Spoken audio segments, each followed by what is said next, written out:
we are observing and discovering more and more fermented coffees, which bring to us flavors that in the past we haven't even thought that they belong to the flavor world of coffee.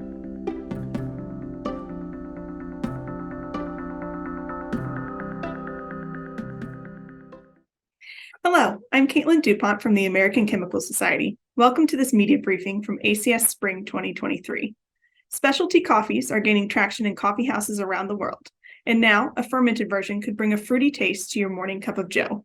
This new kind of beverage has a raspberry-like taste and aroma, but what causes these sensations has been a mystery. Now, scientists at the meeting are reporting on 6 compounds that contribute to the fermented coffee experience. We're joined today by Samo Smirka and Shahan Yuritsian from the Coffee Excellence Center at the Zurich University of Applied Sciences. Thank you for joining us. Hello, thank you for having us. Thank you for having us. Shahan, what were you trying to find out? We are observing more and more very unique and exceptional fermented coffees that are now also becoming mainstream. And they are also being used in competition all over the place. And we are observing now flavors that people in the past haven't even thought that it's part of the flavor world of coffee. It's very, very unique, intense fermented flavors. And the real motivation of our work is to understand where these flavors are coming from. How are they generated chemically?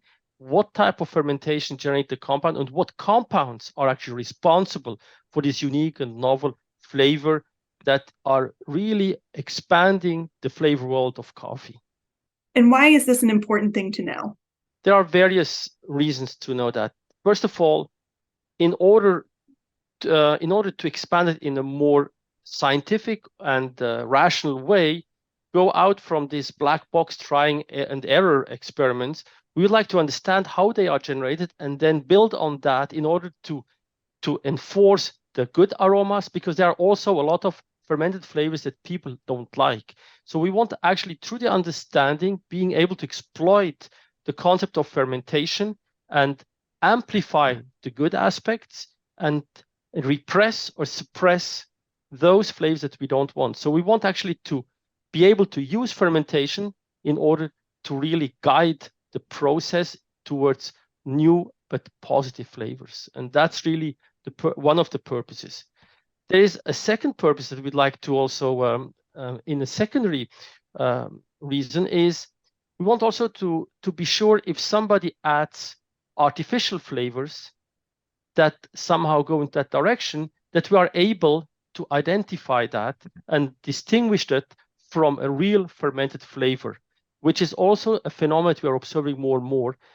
Coffees that are being aromatized without telling us.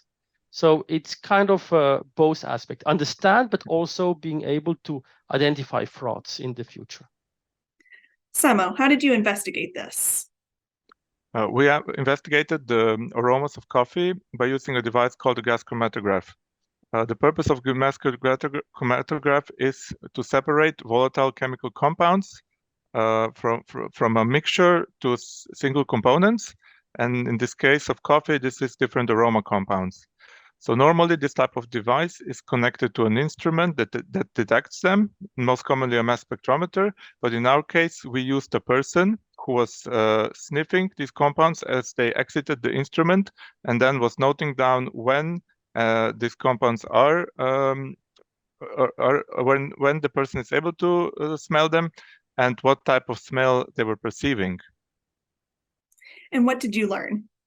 So we studied coffees that were grown on a single farm and processed in 3 different post-harvest ways.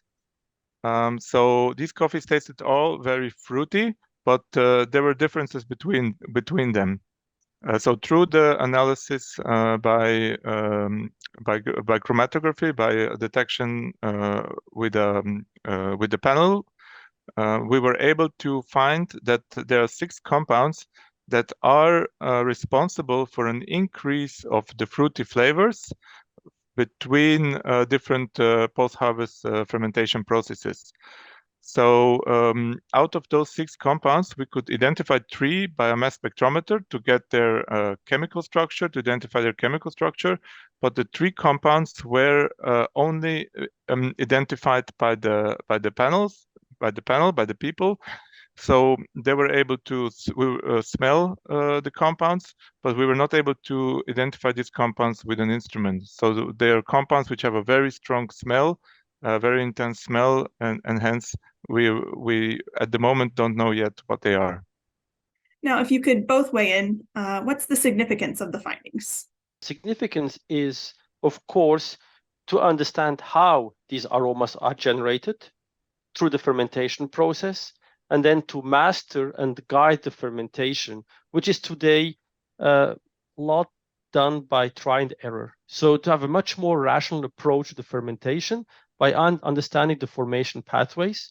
Once we know which compounds these are, we can then go and study how they are formed, and as a first measure, to amplify those pathways that we think are positive and reduce the formation of negatives.